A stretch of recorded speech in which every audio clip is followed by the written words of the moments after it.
siang pemirsa dimanapun Anda berada. Berjumpa lagi bersama aku Nafa Irunisa dalam acara kesayangan kita yaitu Soul Space.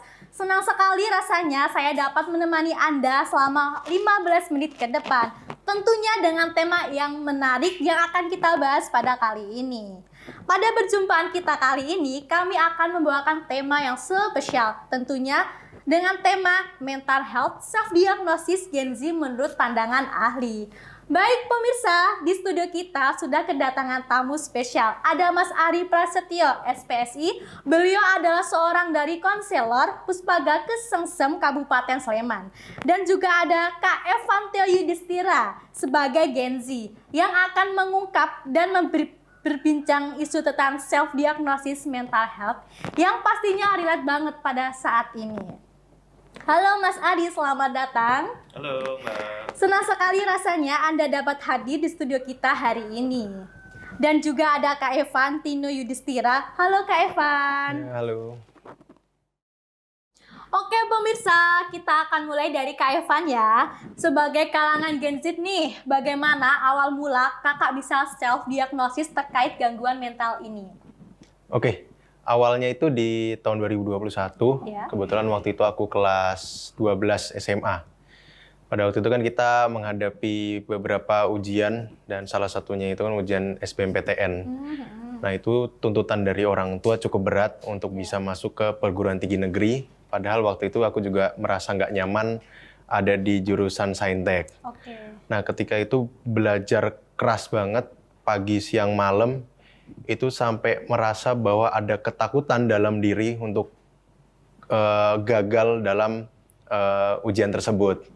Nah, ini terus membayangi pikiran aku pada waktu itu, sehingga waktu itu aku cari-cari, kenapa ya aku merasa nggak bisa tidur, merasa jantung itu deg-degan terus tiap malam, dan merasa nggak nyaman ketika hari itu semakin dekat ketika mau ujian. Aku cari-carilah waktu itu di media sosial.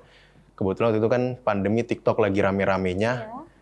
dan aku mendiagnosis diriku bahwa aku terkena anxiety disorder waktu itu. Seperti itu. Oke, lalu menurut Kak Evan nih, apakah kakak yakin dengan self-diagnosis yang kakak lakukan? Sebenarnya cukup yakin ya ketika itu, karena melihat beberapa pengalaman influencer yang memang mengalami hal yang sama ketika merasa tertekan atau merasa takut terhadap sesuatu. Dan kebetulan apa yang aku rasakan itu sama persis seperti yang mereka rasain, kayak tadi nggak bisa tidur, jantungnya deg-degan, dan merasa nggak nyaman dan aman terhadap situasinya, kayak gitu. Pemirsa, masih bersama kami dalam acara Soul Space. Kali ini kita akan menanyakan kepada Mas Ari Prasetyo terkait pandangan dari psikolog sendiri mengenai self-diagnosis mental health ini yang terjadi pada kalangan Gen Z. Nah, Mas Ari, menurut Mas Ari, pandangan dari sisi psikolog terkait self-diagnosis kini yang marak dialami oleh Gen Z itu bagaimana ya? Baik, terkait tentang pandangannya sendiri, yang kita tahu yang namanya self-diagnosis itu adalah proses mendiagnosa diri sendiri yang dilakukan oleh si individu tanpa adanya atau tanpa ya namanya konsultasi ke tenaga ahli seperti psikolog maupun ke psikiater. Biasanya mencari informasi kemana? Ke internet, ke buku, atau pengalaman keluarga, atau pengalaman diri sendiri. Seperti yang tadi sudah disampaikan oleh Mas Evan sendiri. Jadi memang notabene akibatnya sendiri atau biasanya anak-anak Gen Z ini kenapa lebih ingin mencari tahu, karena itu tadi dia lahir di generasi yang sekitar tahun 96 sampai 2010 yang mana notabene harus berkutat atau sudah dikenalkan sejak kecil terkait tentang media sosial. Makanya biasanya anak-anak ini lebih memilih untuk mencari informasi sendiri dibandingkan bertanya ke orang yang lebih ahli. Begitu. Baik Mas, apakah menurut Mas Ari self-diagnosis itu baik atau buruk dampaknya bagi diri sendiri? Kalau untuk dampaknya sendiri tentunya nggak baik ya, karena kan notabene si individu ini atau si Gen Z ini kan mencari informasi kan dari media sosial, dari buku, tidak bertanya atau tidak melakukan konsultasi ke tenaga ahli seperti psikolog, sehingga nanti dampaknya sendiri muncul rasa kepanikan. Terus kecemasannya sangat berlebihan, yang ketiga itu lebih ke arah salah penanganan, dan yang paling terakhir kondisi kesehatan mentalnya itu sangat buruk. Untuk itu, yuk sama-sama daripada hanya menerka-nerka saja, alangkah lebih baiknya kita melakukan konsultasi ke psikolog, ke lembaga yang notabene berpengalaman di bidangnya, seperti itu. Baik pemirsa, kita sudah memasuki segmen yang ketiga, di mana kita akan mengetahui tips mengatasi self-diagnosis mental health dari Mas Ari sebagai psikolog klinis.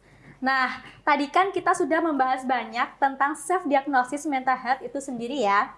Lalu kalau boleh tahu nih Mas Ari, bagaimana tips untuk menangani self-diagnosis yang dialami oleh Gen Z?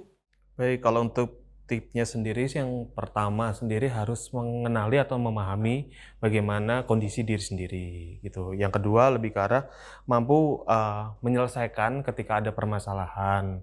Jadi ketika ada permasalahan jangan dianggap enteng, tapi lebih ke arah kira-kira kalau aku nggak sanggup menyelesaikan permasalahan, ya ketika aku butuh bantuan ya harus ke tenaga ahli seperti psikolog dan lain sebagainya. Jangan pura-pura untuk tutup mata, tutup telinga. Yang ketiga lebih ke arah lebih produktif lagi, dan yang paling terakhir yaitu tadi berusaha sebisa mungkin untuk mencari info dan juga berkonsultasi ke tenaga ahli seperti psikolog. Gitu aja sih, Mbak.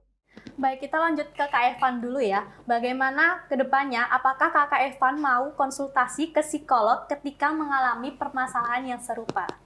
Ya, setelah mendengar tadi apa yang udah dijelaskan itu, ini menjadi suatu ketertarikan sendiri bagi aku ketika, ya jika terjadi lagi lah apa yang udah aku rasakan di tahun 2021 itu.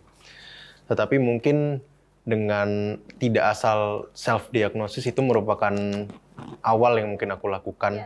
Dan setelah itu, ketika permasalahan itu terus berlanjut, seperti yang Mas Arif katakan tadi, harus ada penanganan yang tepat untuk bisa menjadi lebih baik. Karena sebelumnya di tahun 2021 itu aku juga hanya sekedar self-diagnosis tanpa tahu penanganannya seperti apa. Jadinya ya itu berlalu aja aku rasakan sampai setelah ujian baru merasakan kelegaan itu. Jadi nggak ada yang namanya penanganannya bagaimana sehingga aku bisa merasa lebih tenang. Jadi ya hanya sekedar menikmati apa yang aku rasakan lah, jadinya seperti itu. Baik Kak Evan, kita lanjut ke Mas Ari ya. Sebagai psikolog klinis, apakah ada harapan kepada Gen Z yang sering self-diagnosis terkait mental health ini? Ya, kalau untuk harapannya sendiri tentunya kami dari tim dari psikolog se-Indonesia ini lebih mengharapkan ketika ada permasalahan sebisa mungkin baik itu Gen Z maupun generasi-generasi lainnya, alangkah lebih baiknya untuk melakukan konsultasi ke siapa? Ke psikolog atau ke psikiater di beberapa rumah sakit, baik itu ada di kota Jogja maupun di Kabupaten Sleman. Karena notabene sebenarnya pemerintah Kabupaten Sleman juga sudah memiliki yang namanya layanan untuk masyarakat ketika masyarakat mengalami permasalahan. Ya, salah satu contohnya di Puspaga itu sendiri. Kami di Puspaga melakukan treatment penanganan yang dialami oleh anak dan juga keluarga ketika mengalami permasalahan seperti permasalahan perkawinan, kesehatan mental, tumbuh kembang anak, dan juga pola asuh. Dan itu bisa diakses oleh masyarakat secara umumnya dengan gratis. Untuk itu alangkah lebih baiknya daripada menerka-nerka mencari informasi ke media sosial, alangkah lebih baiknya kita melakukan konsultasi ke psikolog. Insya Allah gratis kok. Karena apa? Jangan sampai beranggapan kalau yang datang ke psikolog itu, oh berarti aku orang gila ya? Enggak kayak gitu. Karena siapapun ketika mengalami permasalahan, dia tahu harus kemana sebisa mungkin, yaitu tadi melakukan konsultasi ke psikolog agar nanti permasalahannya bisa dapat terselesaikan. Gitu aja sih, Mbak. Berarti ini semua kecamatan itu ada psikolog ya, Kak?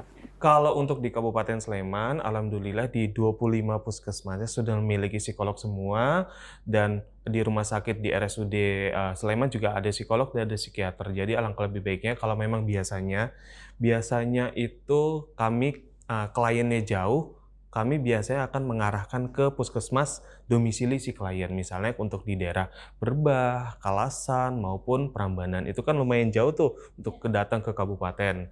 Alangkah lebih baiknya untuk mengakses layanan tersebut, tinggal bilang saja atau tinggal register ke admin untuk dinyatakan datang untuk melakukan konsultasi psikolog. Dan biasanya pun kami sebelum itu juga biasanya kami melakukan yang namanya rujukan, juga pernah melakukan rujukan ke beberapa psikolog yang ada di puskesmas di Kabupaten Sleman. Gitu sih, Mbak. Nah, itu dia pemirsa, tips untuk menangani self-diagnosis mental health yang sering dialami oleh Gen Z. Sekaligus harapan Mas Ari Prasetyo untuk kedepannya terkait isu masalah mental health ini. Dari talkshow ini kita dapat menyimpulkan bahwa ada beberapa faktor, yaitu faktor keluarga, pendidikan, pertemanan, dan lain-lainnya. Dan juga udah ditegasin bahwa kalau self-diagnosis itu sama sekali tidak baik untuk diri sendiri. Nah, mulai sekarang kita harus peka dan peduli pada kesehatan mental diri sendiri untuk meminta bantuan kepada ahlinya. Sayang sekali pemirsa, waktu menemani pemirsa telah habis. Kami ucapkan terima kasih kepada Mas Ari dan juga Kak Evan udah hadir dan berbagi pandangan dan pengalaman terkait self-diagnosa mental health ini. Akhirnya, saya Nafa Hairunisa beserta kru dan kerabat kerja yang bertugas pamit undur diri. Kita akan bertemu kembali pada acara Soul Space selanjutnya. Mohon maaf jika ada salah kata. Selamat siang and see you!